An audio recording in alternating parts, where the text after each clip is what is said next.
Bonjour chers auditeurs, chères auditrices de ISF Web Radio, la radio qui apporte la vie. Bienvenue à notre série de podcasts Ces personnes qui ont fait une rencontre. On fait tous, chaque jour dans notre vie, des rencontres. Il y a des rencontres qui marquent un tournant décisif dans nos vies. Ça peut être la rencontre d'un conjoint, la rencontre d'un modèle, d'un artiste, d'une personne qui nous a marqué. À l'inverse, voire au contraire, il y a des rencontres qui nous laissent indifférents.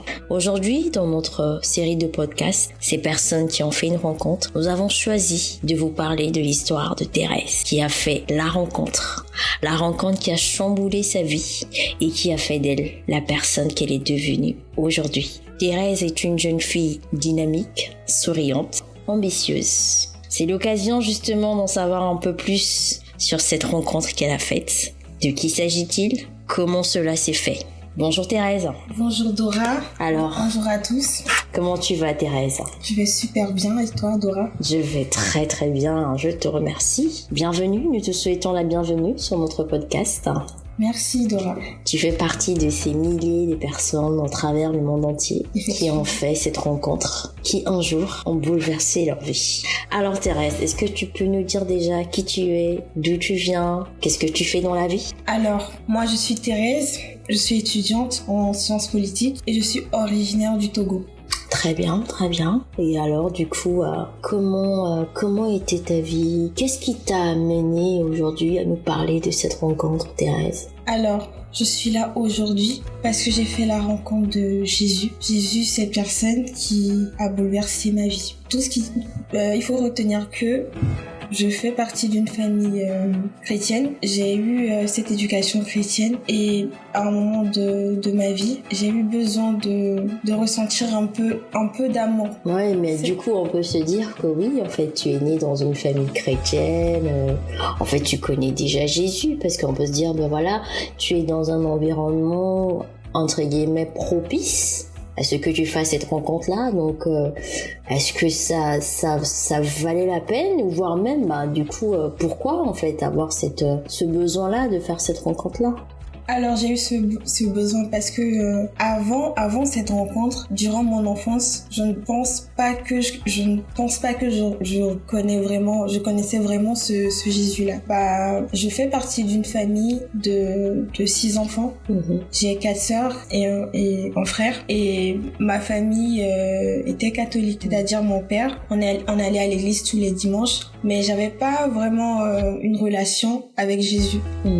Et arrivé un moment de ma vie, j'ai eu à faire face à certaines situations qui m'ont amenée à le connaître. C'est-à-dire que moi, je suis une enfant qui a du caractère et très très ambitieuse. Donc dès le lycée, j'avais le rêve de devenir diplomate parce que je voyais des femmes de pouvoir à la télé qui m'inspiraient beaucoup. Et par exemple, est-ce que tu as des exemples comme Michelle Obama par exemple. Ouais. Donc je voulais devenir une personne influente qui inspire plus précisément des jeunes femmes comme moi. À devenir de grandes personnes comme on dit dans le monde. Donc j'avais ce rêve là et mon père aussi avait un autre rêve pour moi, c'est-à-dire que par mon caractère, il me voyait à travers lui. Donc après mon bac, il avait décidé que je travaille avec lui, que je fasse une carrière professionnelle directement après mon bac. Mais moi, j'avais pour ambition de faire des études en sciences politiques et continuer ma voie dans la diplomatie. Donc après mon diplôme, après mon bac, il m'a vraiment il m'a directement placé dans son entreprise. Je travaillais avec lui, j'étais son employé, j'avais un salaire fixe et tout ce qui va avec. Et à un moment, il trouvait vraiment que j'étais pas heureuse en fait de faire cela. Ouais. Donc en fait, si j'ai bien compris, donc tu finis le cursus du lycée, le cursus scolaire du lycée, tu as ton bac, sauf que tu ne continues pas tes études universitaires. Et en fait, c'est ton père qui quelque part projetait ses rêves sur toi. Voilà. T'embauches dans son entreprise et tu travailles avec lui. Oui. Voilà. Bah, à ce moment-là, on peut se dire, mais quelle belle vie, en fait. T'es jeune, t'as quelque part, entre guillemets, t'as un avenir qui t'est assuré, t'as un salaire qui tombe à la fin du mois. Que veut le peuple? Non, selon moi, c'était pas du tout une vie. Ouais. C'était une vie planifiée par lui. Ouais. Mais selon moi, c'était pas du tout une vie parce que moi, je pense que personne n'oblige une personne à faire ce qu'elle veut, quoi. Ce qu'elle veut, en fait. C'est pas possible. Donc, dans ma tête, je me disais, il n'avait pas du tout le droit de me faire ça. De t'imposer ses ambitions. Parce que j'avais l'impression qu'il brisait mon rêve. Donc, je voulais pas du tout laisser passer. Au début, je forçais, je me bataillais avec lui. Mais à un moment, j'étais épuisée. Donc, j'ai commencé à plonger plus ou moins dans la dépression. Physiquement, je perdais du poids. J'étais très triste et tout. Et un beau matin, après une année, c'est-à-dire j'ai passé une année sabbatique. Après une année, il a décidé que je reprenne les cours comme je voulais. Oui, il a décidé de te laisser prendre ton envol. Voilà, de me laisser partir. Ouais. Et je vivais plus du tout. Dès ma première année d'université, j'ai quitté la maison. J'étais en colocation, donc j'ai repris une vie seule, je peux dire. Donc à ce moment-là, j'avais plus de liberté par rapport à ma vie d'avant, c'est-à-dire ma vie en famille. Donc je me permettais de sortir avec ma colocatrice, de faire des choses que je pourrais pas forcément faire en étant chez mes parents. Donc à un moment, j'ai rencontré des jeunes que je connaissais qui m'ont parlé de Jésus. Et grâce à ces jeunes-là, j'ai eu à suivre la conférence d'un pasteur. Et un beau matin, avec ma colocatrice, on a décidé d'aller dans l'église de ce pasteur-là, parce que j'avais bien aimé cette conférence. Donc, j'ai intégré l'église sans forcément m'intégrer réellement. J'allais à l'église, j'aimais la parole, mais est-ce que je suivais vraiment cette parole? Je ne saurais vous dire. Et ce qu'il faut retenir avant de commencer mon témoignage, avant de parler de cette rencontre-là, même si je sortais, je ne me comportais pas comme mes parents me l'avaient appris.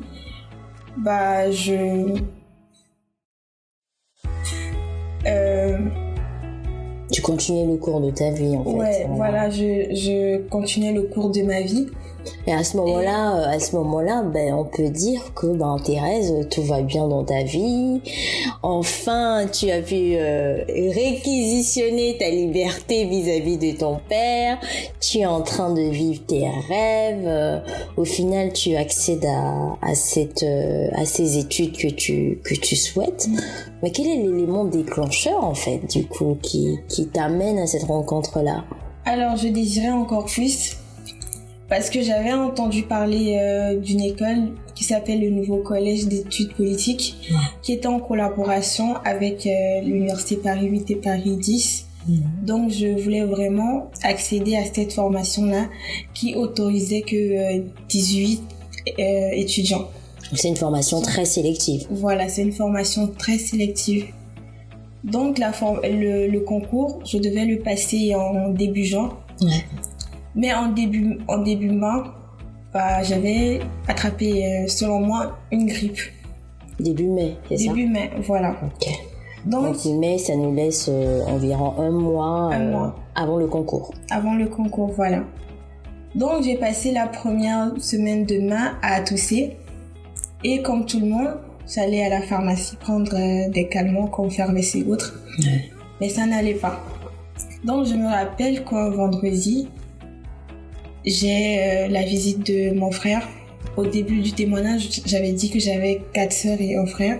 Et ce frère-là, lui, par contre, il avait déjà, selon moi, un rapport, une relation avec Jésus. C'est-à-dire qu'il était à Valence, où il avait son église, il était très très bien intégré. Il s'est fait baptiser et il me parlait de Jésus. Il me disait, oui, Thérèse, va à l'église, c'est bien d'aller à l'église, c'est bien de partager la parole avec des jeunes, ça aide beaucoup.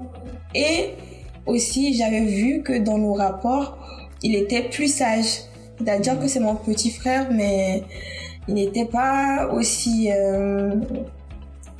respectueux comme il était à ce moment-là. Donc j'ai vu des changements, j'ai vu qu'il a mûri, il était beaucoup plus sage, il était beaucoup plus gentil et tout ce qui va avec. Donc il m'a rendu visite un vendredi matin et j'avais fait une crise, je suis tombée dans les pommes et il m'a ramenée à l'hôpital. Donc c'est une personne un peu très taquin aussi. Et à un moment, il me disait non, t'es pas vraiment malade, bah viens, on y va, viens, on rentre et tout. C'était pas, ouais. Vous prenez pas ça au sérieux en fait. Oui, tu me fais perdre mon temps. Donc j'avais fait une radiographie qui a révélé que j'avais 2 litres d'eau dans les poumons. Mais juste avant ça, je ne sentais pas mon corps très malade. J'étais juste grippée, j'avais des fièvres durant mes nuits, mais c'était pas très grave. Donc à ce moment-là où j'ai su que j'avais 2 litres d'eau dans les poumons, bah j'arrivais plus à respirer normalement. Mon corps a réagi face à la maladie. Donc en une semaine, bah j'étais en griffe paralysée sur mon lit d'hôpital, c'est-à-dire que j'arrivais plus vraiment à marcher, à parler. Mon corps était très affaibli. Mais ce qui me pesait le plus, c'est que je me sentais seule. J'avais des heures de visite durant mes journées, mais elles étaient très courtes. Mes sœurs venaient me voir, mais j'étais très nerveuse. Je repoussais toutes les personnes qui voulaient m'apporter leur amour ou leur aide, on pouvait dire. Et durant mes ponctions, puisque j'avais de l'eau dans les poumons, pour aspirer l'eau, les docteurs avaient décidé de me faire des ponctions. Mais durant mes ponctions, mon corps ne réagissait pas à l'anesthésie. J'avais des douleurs pas possibles et tout. Ça m'arrivait de me pisser dessus, ça m'arrivait de tomber dans les pommes durant les ponctions. Ça n'allait pas. Et les docteurs ont décidé de ne plus faire des ponctions parce que selon eux, je pouvais trouver la mort durant ces ponctions-là. Tu réagissais pas comme c'était attendu. Voilà, je réagissais très mal. Donc ils ont décidé de faire un traitement à l'hôpital avec suivi qui pouvait prendre un mois ou plus. Et mon frère était la seule personne que en griffe je tolérais. Supportais voilà, un peu, ouais. Que je supportais à côté de moi. Même si je sais que ma mère, c'est la personne qui m'aime le plus dans ce monde, et elle aurait préféré à ce moment-là donner sa vie pour moi ou être à ma place. Mais j'arrivais pas à guérir par son amour ou à ressentir cet amour-là, en fait. Elle m'appelait, pleurait tout le temps. Mais moi, ça me touchait pas en tant que tel. Déjà, je me sentais seule et ses pleurs ne comblaient pas forcément ce vide que je ressentais en moi. Donc, le truc le plus dur dont je me rappelle, c'était mes nuits. Durant mes nuits, j'étais très fiévreuse. Je pouvais faire 40 degrés en une nuit. J'étais très mal. Franchement, le plus dur, c'était vraiment mes nuits. Donc durant une nuit, je me faisais surveiller au moins 3 fois. J'avais 3 fois par 3 à 4 fois par mon infirmière. Donc un jour, tout le temps quand mon petit frère venait me voir, il lisait sa Bible. Il s'asseyait à côté de moi et il lisait la Bible et il partait. On s'échangeait pas des mots, mais je me rappelais qu'il venait. C'était lui qui venait le plus, mais quand lui il venait, on se parlait pas. Mais il venait, il s'asseyait à côté de moi, sur ma droite, je me rappelle très bien, et il lisait sa Bible. Tout le temps, il faisait ça. Et durant la 3e semaine, durant la 3e ou la dernière semaine de mai, il était arrivé et à son départ, je sais pas s'il a laissé sa Bible exprès ou il l'a oublié, mais je me rappelle qu'il l'a laissé à mon chevet. Il est parti. Donc durant ma nuit, cette nuit, encore une nuit que je pensais qu'elle était comme toutes les autres. Je souffrais comme d'habitude. Je souffrais encore. Donc ce que j'ai fait, c'est que je ne savais plus quoi faire. Et j'ai tout simplement pris la Bible. Et quand je l'ai ouvert, je suis tombée sur un livre qui s'appelle Les Psaumes. Quel chapitre? Qui s'appelle Les Psaumes, le chapitre 91, le verset 7. Et juste pour aussi faire un rappel, le mettre aussi dans le contexte pour nos auditeurs, dans la Bible, il y a plusieurs livres, dont un en particulier qui s'appelle le livre des Psaumes. Donc le livre des Psaumes est un livre écrit par différents auteurs, dont l'un des plus connus reste David, dont on entend souvent l'histoire qui dit oui, David contre Goliath. Ce David-là justement, il fait partie des personnes qui ont écrit la plupart des psaumes. Et donc toi, tu arrives dans ce psaume 91, donc le chapitre 91 et le verset 7. Et ce verset qui me disait que 1000 tombent à mes côtés, 10 000 à ma droite, mais je ne serai jamais atteint. Waouh. Alors, j'ai lu cette parole-là et je peux vous dire que dans mes moments à l'hôpital, j'avais pas tous mes sens. C'est-à-dire que je ne savais pas ce que je faisais, comment, Je me rappelle pas vraiment ce qui s'est passé cette nuit-là. Mais quand j'ai lu cette parole, j'ai eu une forte pensée de retirer mon appareil respiratoire. Donc quand je l'ai retiré, après quelques secondes, ce qui est peut-être normal, j'arrivais plus à respirer. Donc je l'ai remis et j'ai encore lu cette même parole-là. Je l'ai lue et quand je l'ai retiré, je me rappelle pas ce qui s'est passé à la suite, mais je me suis juste réveillée le lendemain matin. C'est-à-dire que sûrement je me suis endormie. Voilà. Je ne sais pas ce qui s'est passé, je ne saurais vous le dire concrètement, mais je me suis réveillée le lendemain matin. Et en premier, j'ai vu mon docteur, mon infirmière et d'autres médecins autour de moi. C'est-à-dire que sûrement le docteur a appelé d'autres personnes qui viennent voir cette patiente-là. Ce qui se passe en fait, ouais. Et je suis sûre qu'il me prenait pour folle, ou je ne sais pas ce qui s'est passé. Mais l'infirmière, je me rappelle qu'elle était paniquée. Et le docteur lui demandait, mais il s'est passé quoi avec la patiente? Pourquoi elle n'a pas son appareil?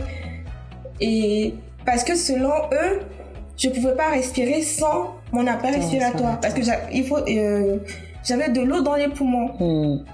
L'eau n'était pas vide, je sais pas comment expliquer, mais... Et c'est pas évaporé, en fait. Évaporé, en fait. Je l'avais toujours. Je l'avais toujours. Et il me demandait si j'allais bien, il s'est passé quoi. J'ai juste répondu avec un grand sourire. Un sourire que je n'avais plus depuis 3 semaines ou 1 mois. J'ai souri et j'ai dit j'allais bien. Ok. Quand ma sœur est arrivée, ils l'ont briefé vite fait avant qu'elle vienne me voir. Donc, quand comme j'étais tout le temps nerveuse avec elle, cette fois, elle savait pas comment s'y prendre. Comment s'y prendre avec moi. Ouais. Donc, elle a juste dit, comment je vais, qu'est-ce que j'ai envie de manger aujourd'hui. Et elle m'a dit, j'étais à l'étage, du coup, elle m'a dit, au rez-de-chaussée de l'hôpital, il y a une fête qu'ils ont organisée pour les patients. Est-ce que je pourrais marcher? Parce qu'ils lui ont dit que j'avais marché le matin, qu'ils m'ont vu me déplacer. Donc j'ai dit oui, que je peux me lever, que je peux marcher. Donc on est parti, on a fait des jeux de peinture, je me rappelle très bien et tout. J'ai retrouvé cette relation avec ma sœur aussi, parce que c'était très très difficile durant ce mois-là, on se parlait pas, ou limite quand elle venait me voir, je la chassais, genre je lui disais de repartir chez elle, que j'avais envie de voir personne. Du coup, elle était triste aussi. Mais ce jour-là, on a vous avez pu discuter, échanger. On a échangé.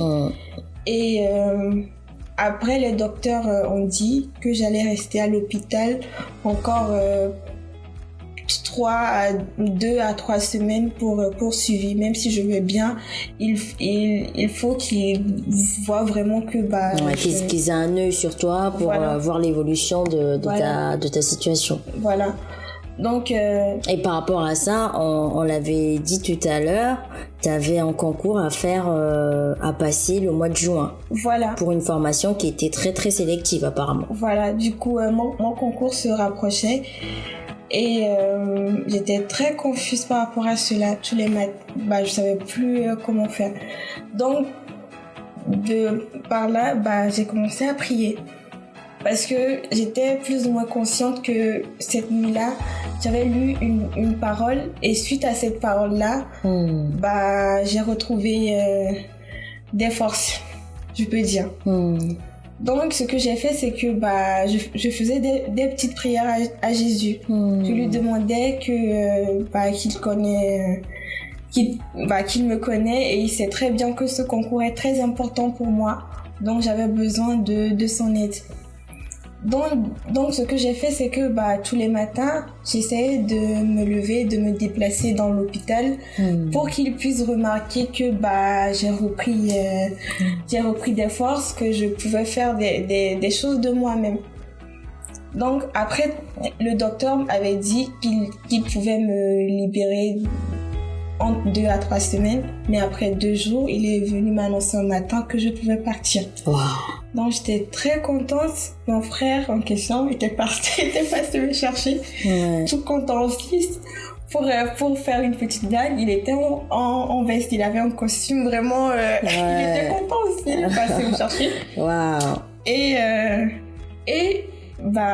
je suis partie, j'ai réussi mon concours, ça s'est très bien passé. Wow. C'est vrai que quand vous me voyez, j'avais perdu 10 kilos, donc ça se voyait que j'étais pas forcément en pleine forme. Mais quand même, mon corps était malade, mais je sentais pas de... Selon moi, j'allais bien en fait. Quand les gens me voyaient en ce moment, ils me disaient mais Thérèse, t'as quoi? Qu'est-ce qui va pas? Mais moi, je ressentais pas, je ne ressentais aucune maladie. Et en plus, ce que je vous ai pas dit, c'est que le lendemain, après l'histoire de Mani qui a tout transformé, je causais avec ma sœur et je faisais encore 40 degrés de température. Mais moi, j'allais bien et l'infirmière en question, elle paniquait encore. Moi, mon corps faisait 40 degrés, mais... moi, j'allais bien. En fait, limite, elle avait peur et elle disait à ma sœur de partir peut-être parce que comme elle est là et on est en train de causer, peut-être le fait que je fasse des mouvements, ça me rendait peut-être un peu fébrile. Mais moi, je ne ressentais rien du tout. En fait, dans ces moments-là, je ne savais pas ce qui m'arrivait. Donc, j'ai réussi mon concours. J'ai fait une année de traitement, mais j'allais bien. J'allais en cours. Tout se passait bien, j'ai réussi mon année et actuellement j'ai ma licence en sciences politiques. Waouh. Voilà. Donc, Félicitations. Continue en master. Félicitations Thérèse. Merci beaucoup. Après cette rencontre, alors, qu'est-ce qui a changé dans ta vie? Donc, tu as commencé déjà à nous en parler, tu as pu, là où on aurait pu dire, en fait, mais c'est fini pour elle, avec la maladie, elle va pas s'en sortir, elle a pas forcément eu le temps de se préparer. On voit déjà que là, il y a une victoire. Tu as pu rebondir, trouver cette force intérieure. Mais à part ça, qu'est-ce qui a changé alors, Thérèse? Ce qui a changé, je peux dire aujourd'hui que j'ai construit une relation avec Jésus. Je communique avec lui tout le temps. Et je peux dire que c'est lui qui guide mes pas. C'est-à-dire que avant, j'avais des ambitions, j'avais des projets, mais je ne comptais pas forcément sur lui ou je priais pas forcément pour ces projets-là.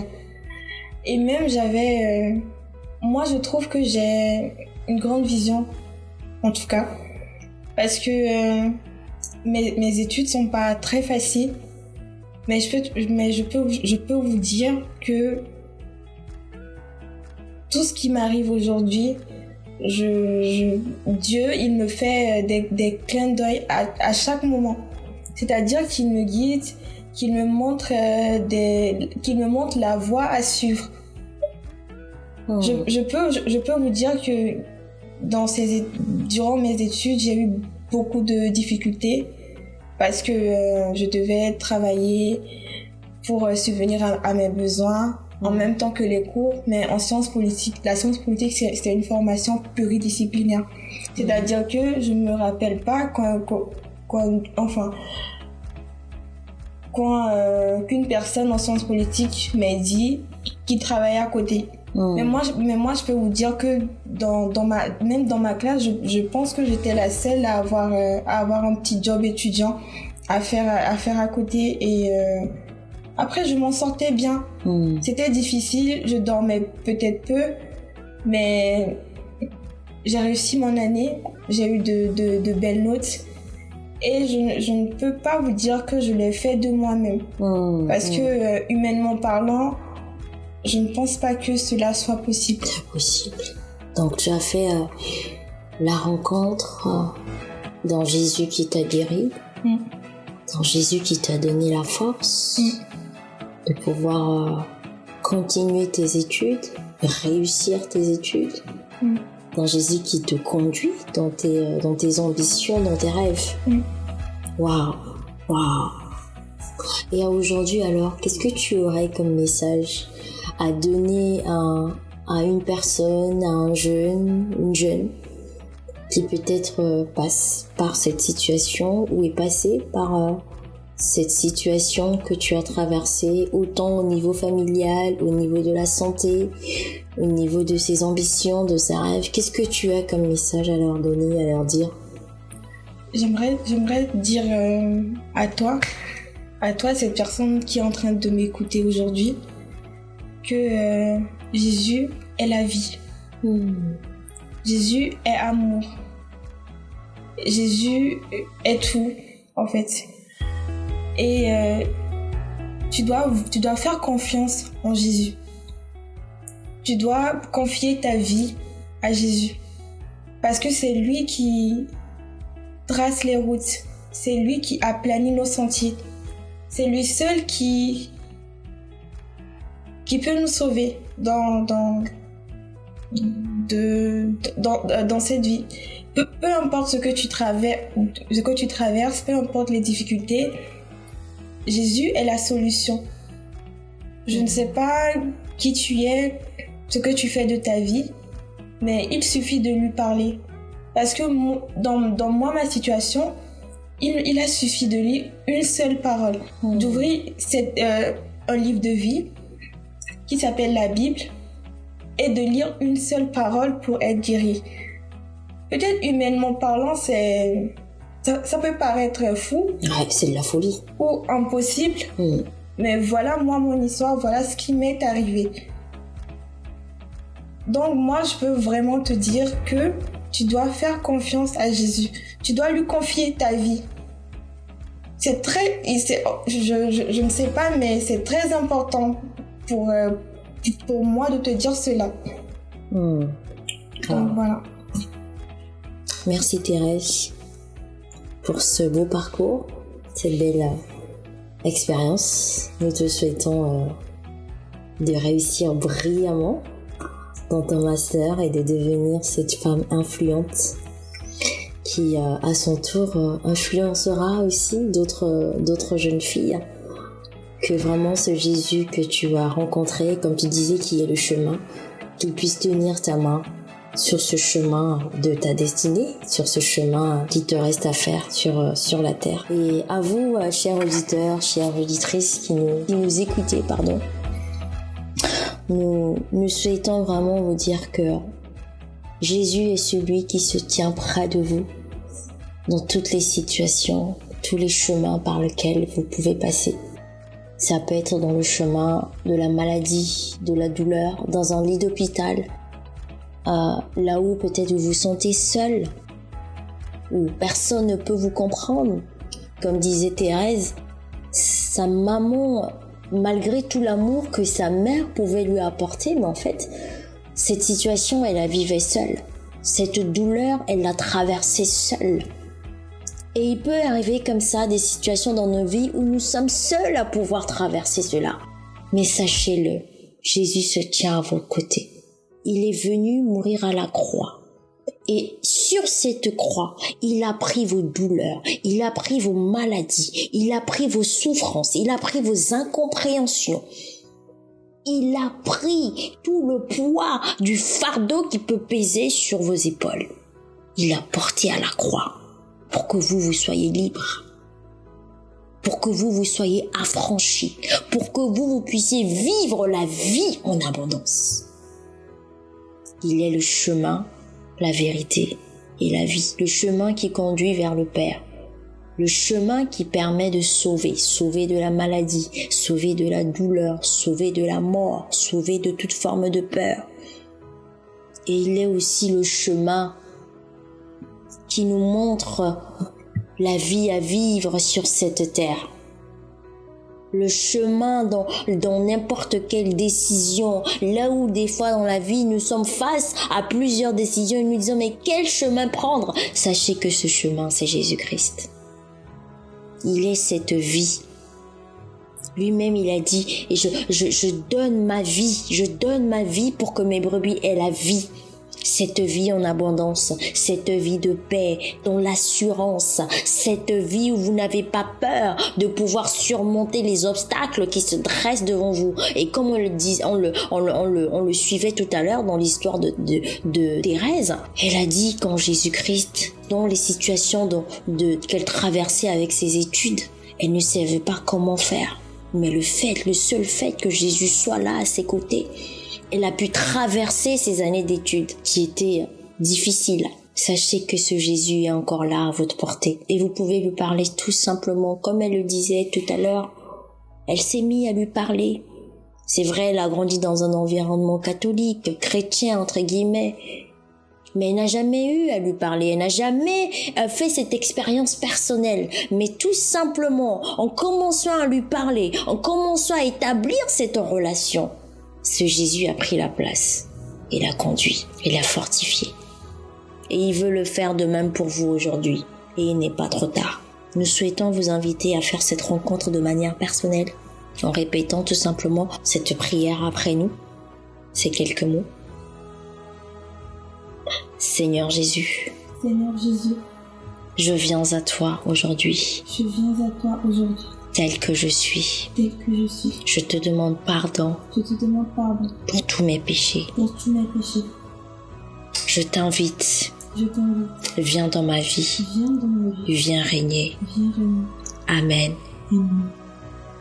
Au travers de cette prière, qui paraît simple mais ô combien puissante, vous venez d'ouvrir la porte à Jésus-Christ dans votre vie. Vous venez de lui donner l'opportunité d'écrire une nouvelle page de votre histoire. Et sachez-le, il l'a fait. Si vous avez fait cette prière de tout votre cœur, peut-être que vous avez l'impression que rien n'a changé, mais nous sommes certains que dans les jours à venir, votre vie sera bouleversée. Et qui sait si un jour vous ferez partie de ces milliers de personnes qui viendront aussi nous raconter la rencontre qu'ils ont faite de manière particulière, de manière individuelle. Nous vous invitons à pouvoir remplir le formulaire sur cette page, sur ce site de la web radio, qui vous permettra de rester en contact avec nous, qui vous permettra également de pouvoir entrer en contact avec notre église, qui vous transmettra toutes les informations nécessaires afin que vous puissiez apprendre à en savoir plus sur ce Jésus, sur qui il est, sur vous-même, votre véritable identité maintenant que vous l'avez accepté dans votre vie. Nous vous disons à très bientôt. Bienvenue sur ISF Web Radio, la radio qui apporte la vie.